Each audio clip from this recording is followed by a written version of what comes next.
In the small village of Amuaku, evening always brought silence after the farmers had returned home from their long day in the fields. But for Obinna, a stubborn young man who hated farming, nightfall was the perfect time to begin his own work one quiet evening. When the moonlight stretched across the farmlands, Obinna carried a dirty sack and tiptoed into Mama Nkechi's cassava farm. He bent low, listening for footsteps, but the place was empty. Quickly, he pulled out cassava roots one by one. Brushing off the soil with his rough hands, he smiled to himself as he filled the sack. When he was done, he carefully covered the empty holes with dry leaves, so no one would notice immediately. By morning, Mama Nkechi came to her farm, only to shout in disbelief, "How, who has touched my cassava?" She looked around, but the thief had vanished long before the rooster crowed, and so the mystery began. Not far from Mama Nkechi's land was the small farm of Papa Ez, a hard-working old man who loved planting vegetables. His peppers were his pride, bright red and shining under the sun. Every evening he would return home, satisfied with the thought of harvesting them soon. But Obinna had other plans. Late one night, with the stars blinking quietly in the sky, Obinna sneaked into Papa Ez's farm. The smell of ripe pepper filled the air as he bent down and began plucking them in haste, dropping handful after handful into his sack. He worked quickly, glancing left and right, then disappeared into the night like nothing happened. By the next morning, when Papa Ez arrived at his farm, his voice echoed across the village. "Who has entered my farm? My peppers are gone." He looked around, confused and angry. "Is it a spirit or a thief hiding among us?" Other villagers gathered, shaking their heads. Nobody had seen anything. No footprints, no sound, only the empty pepper stalks left behind, and Obinna. He was at home, chewing roasted cassava and laughing quietly to himself. By now, the whole village was unsettled. First, Mama Nkechi's cassava had disappeared. Then, Papa Ez's pepper was gone. Everyone was confused, whispering about the strange thief that came only at night at the village square. People gathered to complain. "This is not ordinary." Mama Nkechi shouted. "Somebody is entering our farms." Papa Ez added angrily, "If we catch the person, he will not find it funny at all." In the middle of them stood Obinna, pretending to be shocked. He placed his hands on his head and exclaimed, "You! What kind of wicked thief is this? Which heartless person will be doing such a thing to our village farmers?" The villagers nodded, agreeing with him, never suspecting that the very person they were looking for was standing among them. Later that night, when everyone had gone to bed, Obinna sneaked out again with his sack, heading towards another farm. The game was still sweet to him, but he did not know that very soon his lies would catch up with. The complaints in Amuaku village were growing louder every day. First cassava, then pepper. Now everyone was guarding their farms more carefully. But still, the mysterious thief was always one step ahead. One cool evening, Obinna's eyes fell on Mama Ifeoma's corn farm. The stalks were tall and healthy, the cobs already full and ready for harvest. He licked his lips as he waited for darkness to cover the land. When the moon finally appeared, Obinna crept into the farm, his old sack swinging by his side. One by one, he plucked the corn cobs, breaking them off quickly and dropping them inside. He worked fast, his heart beating with excitement, then covered his tracks before sneaking away into the night. By morning, Mama Ifeoma entered her farm and froze. Her voice cracked in anger. "Ha, my corn! Who has done this?" Evil villagers rushed to her side, shaking their heads. "This thief is heartless," someone shouted. Another added, "It must be a spirit. No human can steal this many times without being caught." And as usual, Obinna stood there among them, pretending to be surprised. He even raised his hands to the sky and cried out, "God, punish whoever is doing this thing." "This is wickedness," the villagers agreed, never knowing that the innocent boy shouting the loudest was the very thief they were looking for. By now, the name of the thief whispered through Amuaku like cold wind. Crops kept missing: cassava, pepper, corn, and the farmers' anger boiled higher each day. Still, no one suspected the one who always joined their laments. the boy who cried loudest for justice. That evening, Obinna had a new plan. He found Mama Amaka's okra patch long. Green fingers of okra hanging heavy from the stems and felt his mouth water. Okra was small, easy to gather, and sold quickly in market stalls. If he sold it in the next village, by the time anyone realized, the money would be far away. So when the sun set and the village fell quiet, Obinna moved like a shadow. He slipped through the okra rows, snapping the pots clean, filling his sack with care so nothing would fall out. He took extra time covering his footprints with loose soil and leaves, humming a soft tune to steady his hands with the sack heavy and his heart lighter. He walked to the path that led away from Umuaku, under the dim road lamps and the few stars peeking through. He kept to the shadows until he reached Ezigo Market in the neighboring village. There, among traders and late buyers, Obinna wore a different face, calm, polite, and nothing like the desperate young man people pictured back home. Fresh okra. Very fresh, he called, setting his sack on the stall. He sold quickly, exchanging the green pods for crisp notes and coins, counting the money like a man who had earned it. No one at Ezigo knew where the okra came from, and Obinna was careful with his answers. By the time he returned to Umuaku, the moon was high. He hid the money beneath a loose floorboard and went to bed whistling for. The village of Umuaku was no longer at peace. Every morning brought a new cry. A new farmer weeping over stolen crops, first cassava, then pepper. Now everyone guarded their farms with sharp eyes during the day. But the thief, like a spirit, always came at night this time. His target was a Mama Ifunanya's farm. Whisper to himself, said, I am going to chop all the coin in this woman farm. Finish and laugh, he said, but what if they catch me?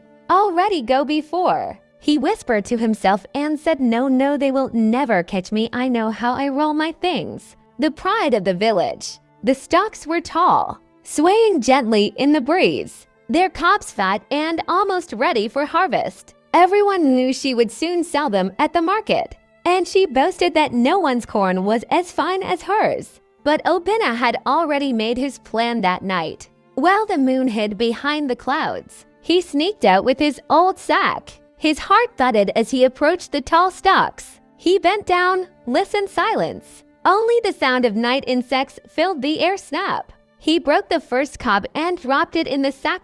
Snap. Snap, snap, one after another. The cobs fell into his bag. The sack grew heavy, but Obinna's smile grew wider. He worked so fast that sweat rolled down his face. Yet he never stopped. In his mind, he could already taste the roasted corn, hear it crackle on the fire. When his sack was full, he carefully pressed the plants back into place so it would look as though nothing had been touched. Then he disappeared into the night, humming softly to himself. By dawn, Mama Ifiuma reached her farm. She froze, then screamed, my corn is gone. Her voice carried across the fields, pulling villagers from their homes. They gathered, eyes wide in shock. This thief is getting bold, one man said. Must be witchcraft. Another woman whispered, no ordinary person can be this invisible in the crowd. Obinna stood with his hands on his head, pretending to be more shocked than anyone else. You, Mama Ifiuma, sorry. Oh, which wicked human being will do this thing if we catch him? He must confess. Some villagers nodded at his words. Yes, Obinna is right. The person must confess. Nobody suspected him. The boy whose sack was still hidden under his bed, bursting with stolen corn. That evening, as the village mourned, Obinna sat by his small fire, happily roasting cob after cob, grinning as the sweet smoke rose into the air. To the villagers, the thief was a mystery. To Obinna, it was just another night's victory. But shadows don't remain hidden forever. Obinna's greed was growing stronger every day. Cassava had filled his belly, pepper had bought him soap, corn had roasted sweetly on his fire, and okra had given him money from Eziga Market. Still, his eyes were never satisfied. One morning, while walking along the bush path, he noticed something new. Behind a small hut, Mama Chinyer kept her chickens. Fat hens clucked and scratched the ground, while in the corner, inside a wooden coop, corner inside a wooden coop. Eggs lay warm and untouched. That evening, as the village prepared for sleep, Obina's heart danced with a fresh plan. Cassava sweet corn day good, but egg. This one go sweet pass. He muttered, so he sneaked into Mama Chinier's compound. The moon was hidden and the night was quiet. Slowly he opened the chicken coop, stretched out his hand and began filling his pocket with eggs one by one. Smooth shells pressed against each other as his greed grew heavier. He smiled. Nobody go ever know tomorrow. I go fry am with corn. But as he turned to leave, thunder rumbled far away. A heavy wind blew across the compound and rain began to fall. Obina froze. The chickens squawked loudly, flapping their wings, and one egg slipped from his pocket, crashing to the ground with a sharp crack. He panicked, clutching the rest tightly, then ran into the stormy night. By morning, Mama Chinier entered her coop and saw the broken shell on the ground. She screamed, "How? Even my eggs! To which evil person is doing this to us?" Villagers gathered again, murdering in anger. Some shook their heads, some spat on the ground. This is not ordinary anymore. The gods will soon expose the thief. Obina was among them, shaking his head. The loudest high egg too. Whoever this thief is, his cup is filling. One day it will overflow. The people nodded at his wisdom, never knowing he was speaking of himself. And truly, like the elders say, the monkey may go to the market, but one day will not return. For days Obina's courage had swelled with his successes, money hidden under his floorboard, roasted corn in his belly. But pride and greed do not take rest, and neither did he when he heard about Uncle Kelechi's tall banana grove on the far side of the bush. His mouth watered at the thought of ripe fruit and quick coins. The night before he planned to go, he had a heavy, strange dream. In the dream, an old voice, soft but full of warning, spoke to him. "Stop this stealing. Boy, if you go again, your cup will not only overflow, it will break. You will not see tomorrow." Obina woke before dawn, heart pounding. He told himself it was nothing, just a dream, nothing to be feared. His friend Chun saw him pacing and warned him to Obina, "Leave am. These things no good." But Obina only laughed and said, "Dreams no feed me. Make I chop." He pushed the warning away with a stubborn grin and left the house that night. Under a sky pinned with stars, he crept into Uncle Kelechi's banana grove. The leaves whispered above him, and the air smelled sweet with fruit. He climbed the tree with practiced hands, reached for a bunch and cut it free.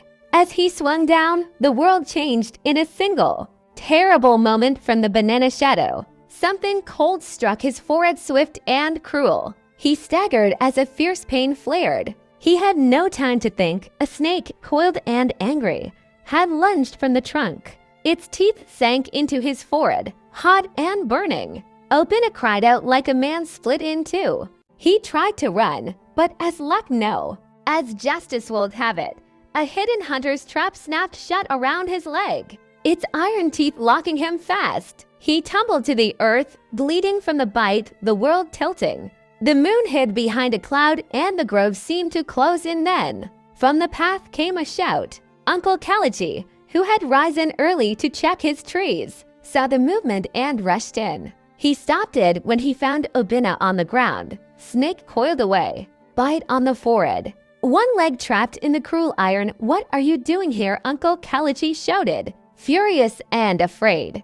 Obina, stunned, dizzy from the poison and the shock, could only feel the weight of all his lies pressing down. The dream's voice returned to him, loud and clear. He looked up at Uncle Kelechi and the faces gathering at the grove. Neighbors with torches, women with shawls thrown over their heads, the same people whose farms he had robbed. He saw Mama Nkechi's eyes, Papa S's fists, Mama Ifeoma's trembling hands. There was no hiding now. His voice broke. Blood and fear made his words. "Then I will confess. I am the one.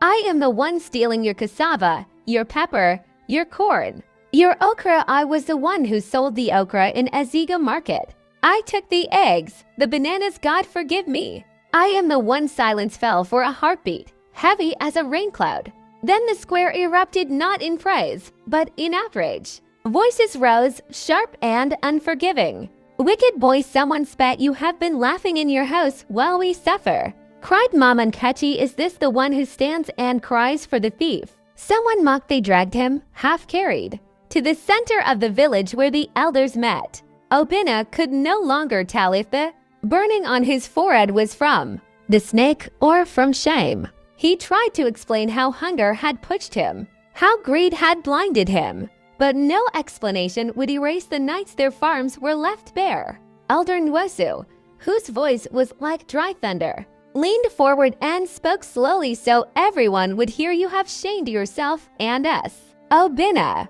the law of the village will decide. You must learn that what you take in secret will one day meet you in the open. Children who had once waved at Obinna ran away. Neighbors spat on the ground as a sign of disgust. Even the market women who had bought his goods looked at him with hard, empty eyes that night as rain began to fall slow, steady, as if the sky too knew of his disgrace. Someone covered his head and placed him beneath the old banyan tree. His sack was opened and the stolen things were laid out for all to see. Coins clinked against cracked shells. Roasted corn smelled faintly of his last feast, and the okra stems drooped like tired hands. Obinna's cup had filled. Indeed, it had spilled. It had shattered, and in Umuaku, there was no pity for a thief who dressed himself in the people's sorrow. As the villagers surrounded him, torches lighting up the square, Obinna's body trembled.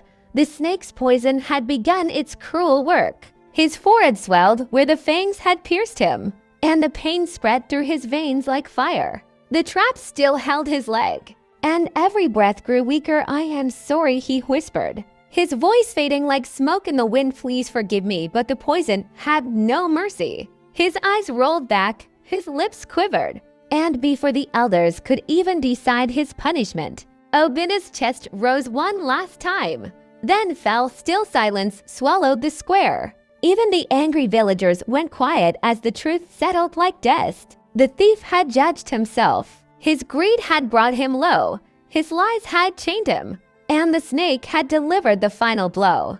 Elder Nwosu lifted his staff and spoke with a heavy voice. Let every child of Umuaku hear this. No one eats with a stolen hand and sleeps in peace. No one covers evil forever. The earth will always reveal it. Greed does not end in wealth, it ends in disgrace. The people nodded, their anger turning into sober fear. Mothers pulled their children close. Fathers shook their heads. And the story of Obinna's fall became a warning that would be told for generations. That night, the village buried him at the edge of the bush, not in honor, but as a lesson. And as the wind whistled through the banana leaves above his shallow grave, it seemed to whisper the words of the dream he had ignored. The monkey may go to the market, but one day it will not return. Thank you for watching. If you enjoy this story, don't forget to subscribe so that you will get notified anytime we will post a new video.